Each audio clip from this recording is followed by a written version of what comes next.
Სადიყვნენ შალვა პაპუაშვილი და ოცნების დელეგაცია, როცა სხვა ევროპული ქვეყნების დელეგაციებმა რუსეთის აგრესია გააპროტესტეს და დემარში დატოვეს ხდომათა დარბაზი პარლამენტების სპიკერების მსოფლიო კონფერენციაზე. Ამ კონფერენციაზე ჟენევაში შალვა პაპუაშვილიც იყო, თუმცა დემარშის მონაწილეებს შორის ის არ გამოჩენილა. ევროპელი პოლიტიკოსების პროტესტი მოჰყვა რუსეთის ფედერაციის საბჭოს თავმჯდომარის ვალენტინა მატვიენკოს სიტყვით გამოსვლას.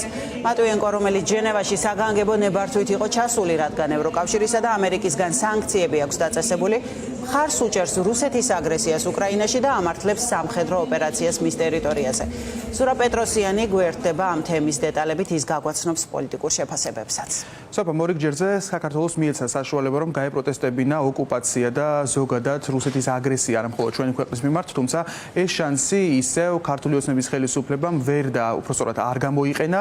ამ შემთხვევაში საუბარი არის ჟენევაში გამართულ კონფერენციაზე, სადაც რუსეთის დელეგაცია ესწრებოდა მიუხედავად იმ პროტესტისა, რომელიც გამოთქვეს ჩასვლამდეც კი არაერთმა ევროპულმა ქვეყანამ, თუმცა შვეიცარიის გადაწყვეტილებით ეს დელეგაცია ნამდვილად იმყოფებოდა.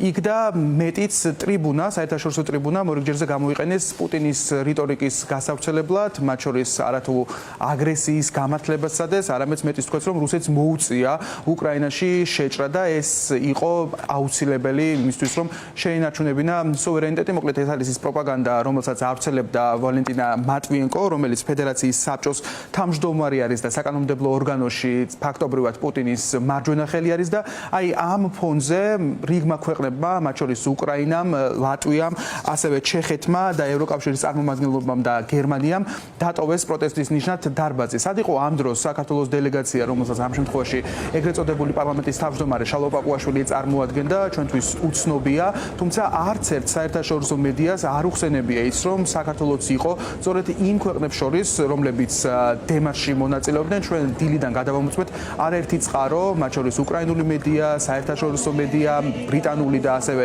შეერთებული შტატების, ყველგან არის ნახსენები სწორედ ის ქვეყნები, რომლებიც მე ჩამოთვალე, თუმცა არა საქართველო.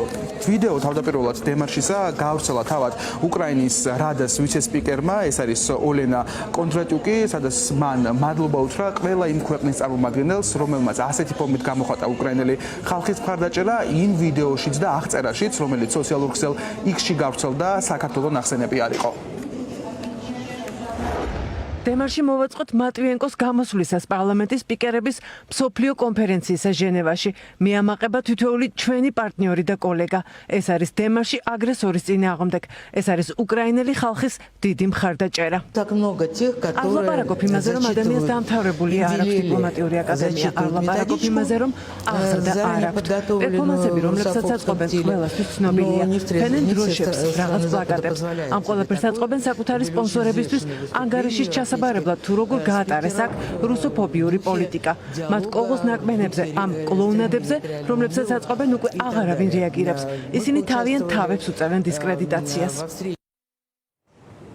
თავად ვალენტინა მატვიენკო 2014 წლიდან ფაქტობრივად მთელი ცივილიზებული სამყაროს მიერ არის სანქცირებული. ის იმყოფება როგორც შეერთებული შტატების, ასევე დიდი ბრიტანეთის, ევროკავშირის, უკრაინისა და სხვა რიგი ქვეყნების სანქციების ქვეშ და მისი ჩასვლა შვეიცარიაში ცალკე იყო პროტესტის გამოხატვის ერთ-ერთი მთავარი მიზეზი, თუმცა როგორც თქვით, შვეიცარიამ ამ შემთხვევაში ასეთი ფორმით გამოხატა ის, რომ რადგან ეს კონფერენცია იყო საერთაშორისო, ასე ვთქვათ, საერთაშორისო დონის, მათ გადაწყვიტეს, როგორც მასპინძელმა ქვეყანამ, რომ იქ რუსეთის ფედერაციის წარმომადგენლობა უნდა ყოფილიყო. რაც შეეხება პოლიტიკურ შეფასებებს, უკვე საქართველოში ოპოზიციისთვის გასაგები არის, რომ ამ ტრიბუნასაც ქართული ოცნება არ გამოიყენებდა იმისთვის, რომ დაიფიქსირებინა საკუთარი პოზიცია, ვინაიდან დღეს ოპოზიცია ამბობს, რომ არ არსებობს მკვეთრი ზღვარი ქართული ოცნების ხელისუფლებასა და რუსეთის ფედერაციას შორის და არც უნდა ქონოდა საქართველოს საზოგადოებას მოლოდინი იმისა, რომ რაიმე ფორმით შესაძლოა ეს რუსული აგრესიული რიტორიკა გაეპროტესტებინათ საერთაშორისო არენაზე ქართული ოცნების წევრებს. ჩვენ ხედავთ ძალიან მკაფიოდ, რომ რუსეთი და რუსეთის დელეგაციები არის დარჩენილი ისეთი ავტოკრატიული მოკავშირეების ამარა, რომელიც იზოლირებული არიან მთელი ცივილიზებული მსოფლიოს მიერ.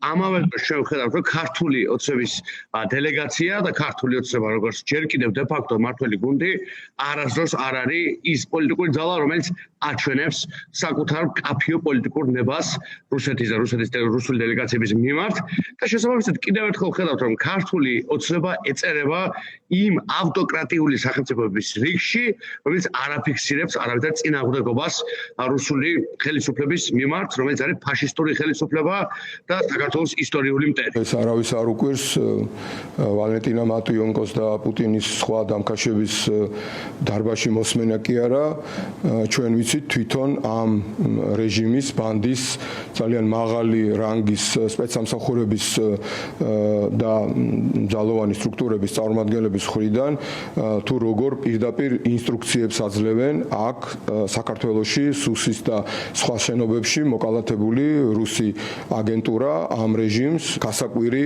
სამწუხაროდ ჩვენ საზოგადოებისთვის არაფერია, იმიტომ რომ ყველაფერი ხელის გულზე დევს და ყველანი კარგად ხედავთ რა მოღალატური პოლიტიკის გატარებას ახორციელებს ეს კრიმინალური ბანდა.